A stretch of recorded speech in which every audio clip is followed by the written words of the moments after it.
Okay, good. Brainstorm. Nice and detailed. Looks fine. Stimuli, looking at technology. That's fine. You've done some recording from that. Fine. So all the early stuff. Looking at the work of Laura Williams. Good analysis. And some technical in there about how it was done, as well as the kind of like the mood, which is good, and some very, very good responses. Technically spot on. You've managed to use Photoshop really well. Your investigations of Joel Robinson, super, nice progression, lighting diagram, excellent setup shot, great stuff. Looking at books, structure, bringing in the candlelight. Okay, so this is where you are looking at the boy, and then we can see the hands just apparent there at the bottom. That's quite good. And then from above, with the boy here, nice and moody. Really nice development, candles and books. Pretty. Reflection. Okay, so all these are fairly similar. This one is probably the best one, in that it's very symmetrical. That one's nice. This one and this one are kind of repeats of these two. So here you have the fire out of focus, and here you have the fire in focus. And then on this sheet and this sheet, you've done the same thing again. So I would not have these on separate sheets. Probably I would put the last two, so 23 and 24, I would put these two slides together on the same page. Now you're bringing the boy's face down closer, looking at the tea lights in more detail. You're doing some mirroring and some flipping. Now you've got your chess pieces, board games, objects. Alright, so here you've used a macro lens for sure, and you've got a lighting setup, but there is no lighting diagram. So like before, when you showed the lighting setup using the lighting diagram creator.net, you need to get that in there as well. And you also need to have maybe a little paragraph here which is explaining what this means. These board games, like, what is the intention here? What are you trying to get across? That we're all chess pieces in a big game, and the game is controlled by some big player, God possibly. Are we all just pawns in a never-ending battle to survive, accumulate money and wealth and objects, like in Monopoly, which is what you do? You collect money and objects and build houses and make more money. What is it? What's the intention? So try and show that. These are nice. You've used a 50mm macro. We should have some explanation about the fact you've used a macro.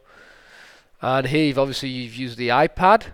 So how about a setup shot of the iPad with the piece on there taken from a bit of a distance so you can tell it's an artificial screen?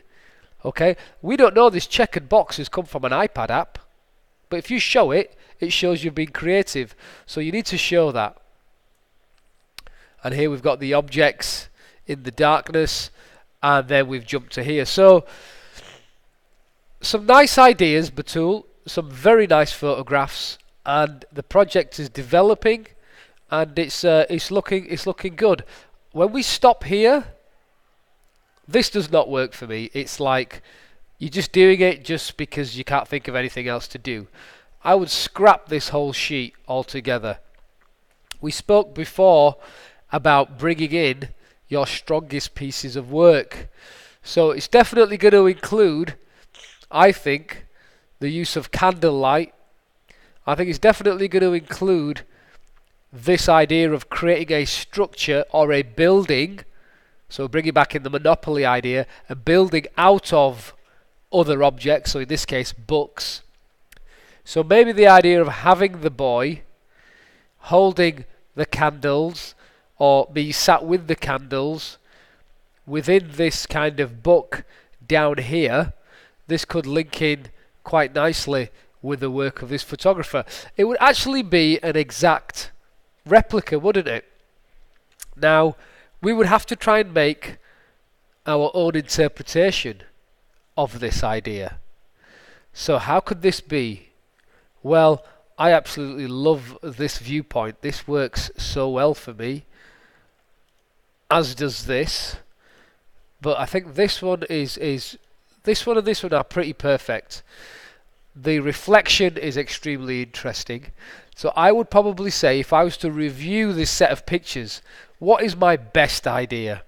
Well, first of all, I would definitely try and superimpose the boy into the background with the books. Okay? And I would also, within this picture, have the boy holding the book in front of their face, but the book part is absolutely missing. So it brings back in the work of this photographer here. So imagine you've got the boy holding a book. The pages of the book are missing. It might be empty, and instead there might be some lights, some candle lights. And then we could try and play with this idea here. So we might have a boy sat here, or maybe a book, and part of the book is missing, and what we can see are the flames behind. That's a possible idea. Another idea could actually be taking some more books and maybe trying to position them in such a way where they're not like this. They might be stacked in a square, or they might be actually stacked on top of each other with some candles, and we get a different reflection. So there's quite a few different possibilities for where this can go, but the quality is very nice. I would even go as far as saying I would probably like to see this idea of chess pieces and Monopoly pieces somehow coming into play as well. It could be that we take some of these Monopoly pieces and candles and the reflection and place them in here. Okay, so you've already got great ideas. We just want to try and mix these ideas together and create something new, something different. So overall, this is a very good project. You are missing annotations and shutter speed values, etc., which we need to put in, but it's a very exciting project. There's a good amount of work here, and it's developing nicely. So the next few steps are taking your best ideas, merging and combining them together, a little bit more experimentation to create something new. Well done.